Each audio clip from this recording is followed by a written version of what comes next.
Hello, welcome back. Phil Gadd with Living in Fernie. Today we are doing another market report. Haven't done one in a couple of months, so May is quite interesting. So make sure you check out the stats, information below. But we also talk with Rob Bain, mortgage professional, about the whole mortgage process. So pre-approval, the importance of collaborating and communicating well with your mortgage professional, navigating negotiations and approvals to secure the best outcome. And a little bonus, if you stay to the end of the video, you get a chance to win of our amazing gift baskets.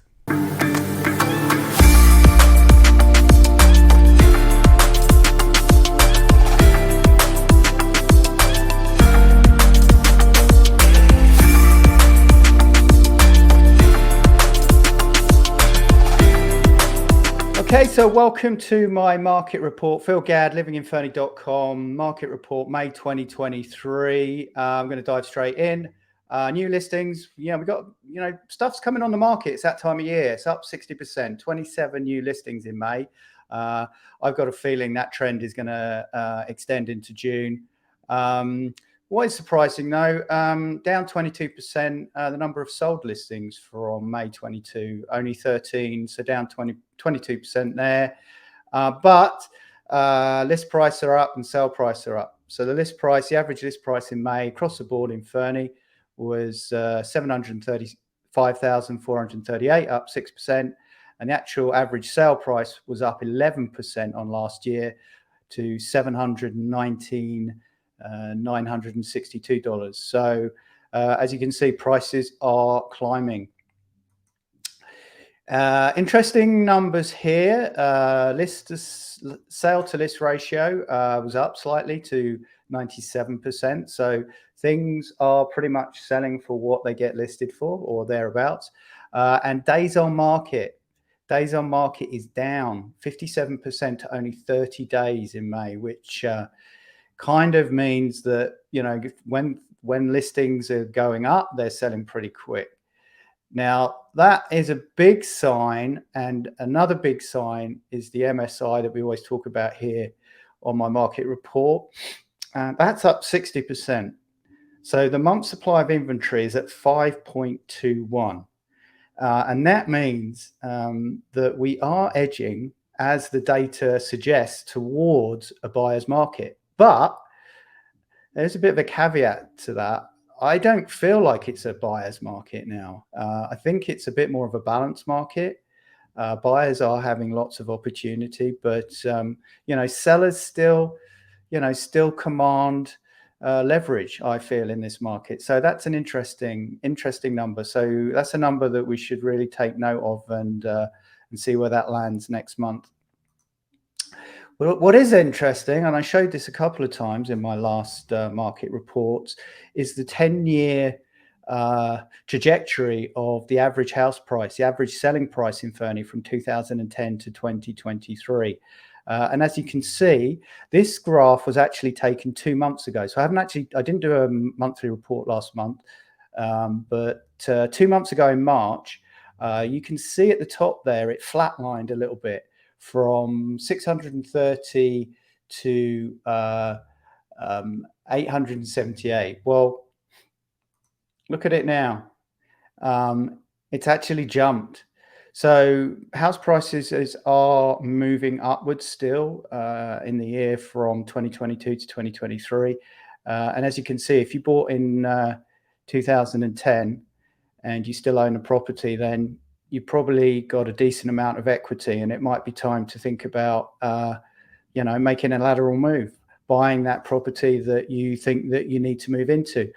So yeah, lots of things up for discussion there. But we're going to move over to Rob this morning, and Rob's going to talk about the process, how you take a pre-approval and work the way through to making an offer and purchasing a home. Awesome. Well, hey, Phil, thanks again for having me. Always fun to join on your podcast and see the market data that you've shared there. Lots of interesting things happening. So that's great. So our first topic today, the mortgage process. And really there's 6 steps in this, going from getting pre-approved to going house shopping, getting an accepted offer, getting that mortgage approval, removing conditions, and then signing with your lawyer. So we'll talk a little bit about each of those steps as we walk through this, to give a better idea of how it actually works when you're getting a mortgage. So the first one, getting pre-approved. And, really, you're going to work with your mortgage broker or your mortgage professional on this to really determine those options. We're going to look at your credit, your income, your net worth, the full application to determine what options you have as far as going house shopping goes. We can then look at things like getting a interest rate held, which, in times like we've seen over the past 6 to 12 months can be pretty important, right? Because rates have went up.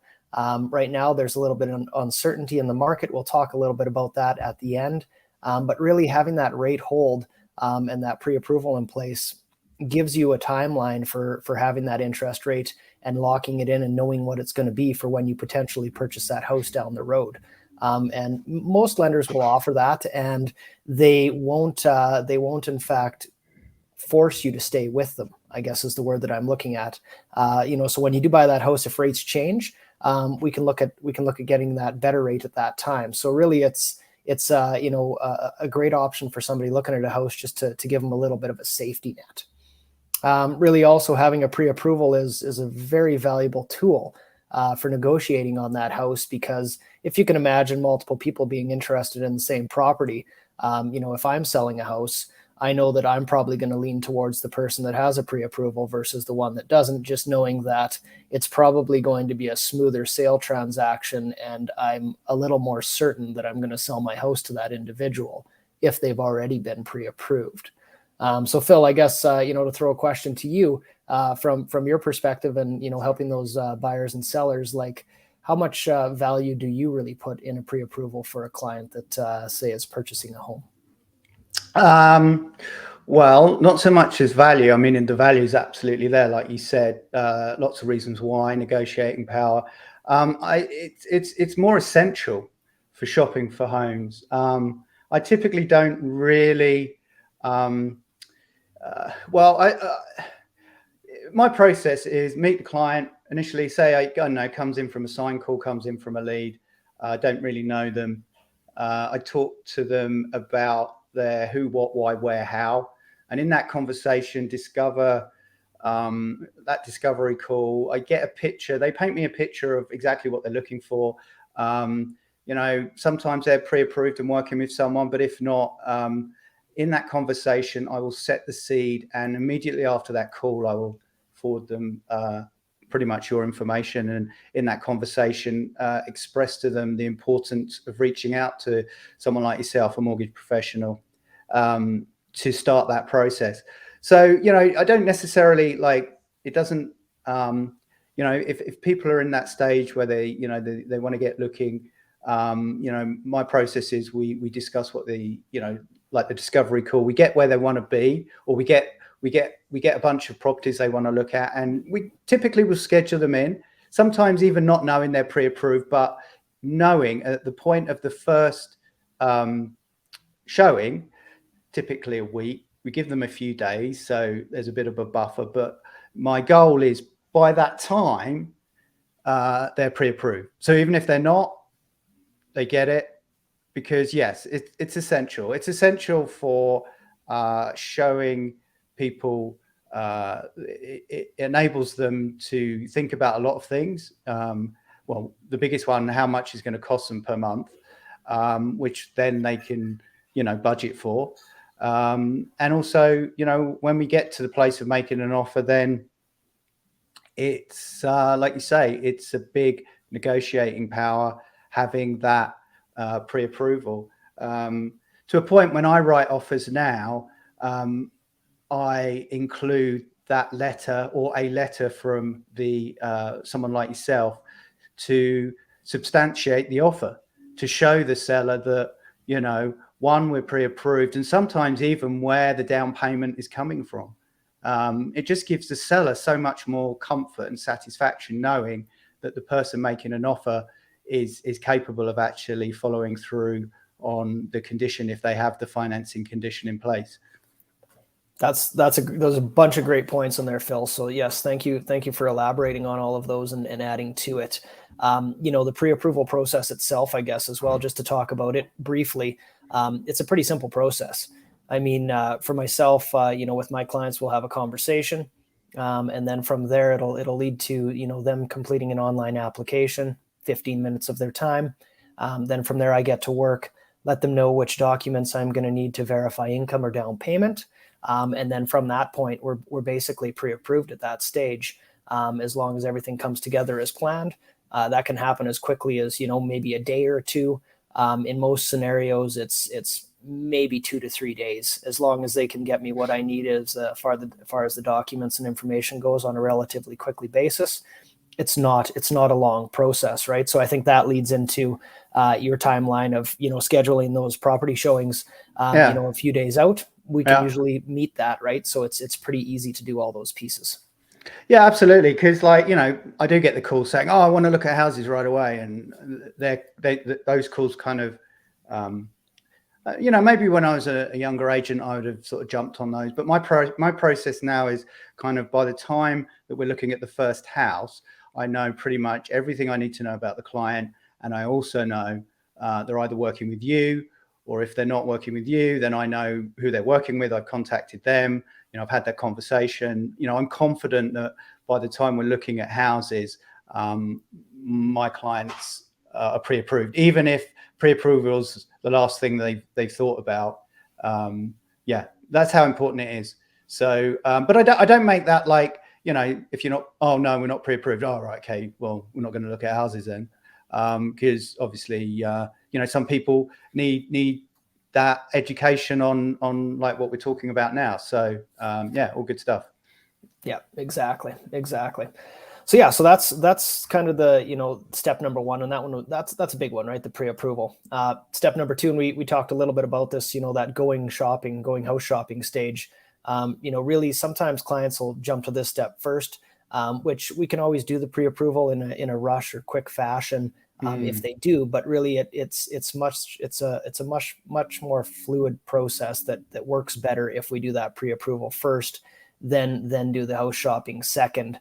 Especially in a market where, if properties are selling quickly, it just speeds up that process for them to be able to know what's going on and to be able to potentially make that offer on that property sooner, because they already know and are confident that they have that pre-approval in place. Yeah. So really that house shopping step, that's the second one. Find the property that you're, really interested in.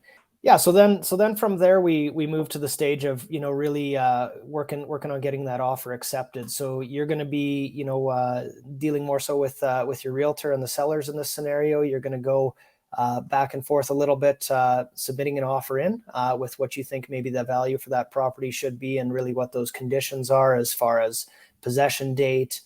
Maybe there's some other conditions that you want to put in that offer to purchase, and really, negotiating a little bit there to be able to find a balance between the sellers and the buyers, and hopefully leading to what we'll call an accepted offer, which really at that stage then takes the purchase of that property and the mortgage application to what we call a live deal. And that leads us into the fourth step here, which is the mortgage approval stage. So once you have that accepted offer, myself, the broker, will come back into the picture again. I'll request a copy of that completed offer to purchase from the realtor, and we'll make that application. Instead of being a pre-approval, it'll turn into a full approval app that we'll send into the lender to get them to do a full review of everything on there, making sure that the property meets the requirements from that lender, looking at all of the income, credit scores, all of those different pieces, to make sure that that application is going to meet the requirements and to get the full approval status. Because once we have that full approval status, what that really allows you as the purchaser to do is remove that financing condition off of that offer to purchase. And really that's the goal of this, right? Is to get that mortgage approved, for you to be comfortable to know that, hey, I can buy this property. I have, lender ABC that's willing to give me the money for the mortgage for this, and I have the down payment that I need. I have everything that I need. We are ready to be able to proceed to the next step. And really that fifth step here is the removal of those conditions. The one that we're primarily talking about right now is the financing condition, right? So once we have that full approval from the lender, we then can remove that financing condition. There will be some other potential conditions on that offer to purchase as well. which, Phil, you being the realtor in this scenario, the client's lawyer may put some in there as well, talking to them. Those could be examples of a property inspection, maybe an appraisal, maybe the availability of fire insurance, all of those different conditions to make sure that, if this client's going to be purchasing that house, we need to meet all of these to make sure that it's going to be, a suitable property for them, and that everything makes sense as far as all of the condition and the value and the availability of that fire insurance goes on that property itself. Now, Phil, you having more of a, I guess, an influence on that offer and working with the client for these conditions. I mean, are there any other conditions or points that you'd like to elaborate a little bit on at this point? Well, like most deals, the biggest ones are financing and inspection. So, they're potentially the ones that are always there. If you're in a lucky enough position not to need financing, then obviously we wouldn't put one in. But I think for me personally, is communication between everyone, including the realtor and the mortgage professional, to ensure that everything is as smooth as possible. Every situation is different. Some people we can move in a quicker time frame. Some people need a longer time frame. And then if it is a longer time frame, it's important that the realtor, myself, for example, in this situation, representing the buyer, communicates that with the seller directly, so the seller knows. So he just doesn't get an offer slapped down on his desk and he looks at it and he goes, well, oh my God, the financing condition's 3 weeks out. Oh, I'm not going to approve that. But if he was able to have some context, i.e. from me communicating with either the seller directly or, via the seller's agent, why we needed 3 weeks, then, every situation can be managed. But, we always like to write offers to be, I like to write offers to be competitive. So again, talking with the mortgage professional to ensure that we can keep the timeline on that condition as little as possible. And in my experience, that just comes down with really good communication, making sure that everyone knows you're not just slapping dates in and not talking to anyone. That for me is where problems can arise down the road. Yeah, for sure. The communication is a key there. You nailed that one right on the head, right? And being able to, have those discussions and talk a little bit about it to make sure that everybody's on the same page and aware of the timeline, so that we know how we're going to move forward to be able to meet those timelines, right? Yeah, so, exactly. Yeah, very true. Okay, and we've made it to the last step really here. So once you've removed all those conditions, the purchase is going to complete. It's just basically a matter of time at this stage, depending on what that possession date looks like. So the last step is really for the client to meet and sign with their lawyer or their solicitor. So that usually happens a few weeks before possession. All of the mortgage documents will be sent to that lawyer's office. The lawyer will look after transferring the ownership or the title of that property from the seller to the buyer. They also handle the money exchange. So, they'll collect the down payment from the client. They'll get the mortgage proceeds from the lender, and then they will transfer that over to the seller's solicitor or lawyer to be able to get that money to the person that's selling the house so that they can complete the transaction as well. So all that'll happen before the possession date. Then on the possession date, Phil, you probably often get to have the most fun on this day. I miss out on this because, I'm not there, but, you'll take the client to that property, get them the keys, do the final walkthrough, make sure the house is looking good. And then, the next big step after that, of course, is they get to move in. So that's the exciting part and really the finish line of the mortgage process.